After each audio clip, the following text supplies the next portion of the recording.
Palakkad കൃഷ്ണപുരത്ത് saint Dominic എന്ന് പറയുന്ന ഒരു സ്കൂളിന്റെ മാനേജ്മെന്റ് ടീച്ചേഴ്സും കൂടെ ഒരു 13 വയസ്സുള്ള പെൺകുട്ടീനെ കൊന്നു.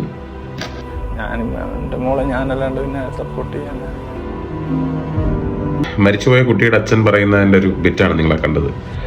പ്രിൻസിപ്പൽ റൂമിൽ വിളിച്ചു വരുത്തിയിട്ട് ആ കുട്ടി പഠിക്കുന്നില്ല എന്ന് പറഞ്ഞിട്ട് ടീച്ചർമാർ ചുറ്റും നിന്ന് കുറ്റപ്പെടുത്തിക്കൊണ്ടിരിക്കാനടുത്ത് കുട്ടി പൊട്ടിക്കരഞ്ഞപ്പോൾ സ്വന്തം അച്ഛൻ ചേർത്ത് പിടിച്ചതിന് പറഞ്ഞതാണ്. സ്കൂളുകാർ സ്ഥിരം ചെയ്തു വരുന്ന ഒരു പരിപാടിയാണ്. ഇവരുടെ ടാർഗറ്റും കോളവും തികയ്ക്കാൻ വേണ്ടിയിട്ട് ഇവർ അക്കാഡമിക്കലി പുറകിലോട്ട് നിൽക്കുന്ന കുട്ടികളെ പിടിച്ചിട്ട് വേറൊരു ഡിവിഷനിൽ ഇടുന്ന പരിപാടി.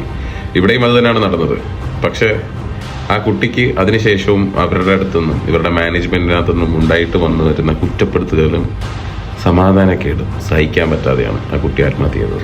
ഇങ്ങനെയുള്ള സൂയിസൈഡുകൾ ഇപ്പൊ കൂടുതലായിട്ട് കണ്ടുവരുന്നത് ഈ പറയുന്ന പ്രായത്തിന്റെ ഇടയിലുള്ള കുട്ടികൾക്കാണ്. അത് കൂടുതലും ഇപ്പൊ കണ്ടുവരുന്നത് ആൺകുട്ടികളുടെ ഇടയിലുമാണ്.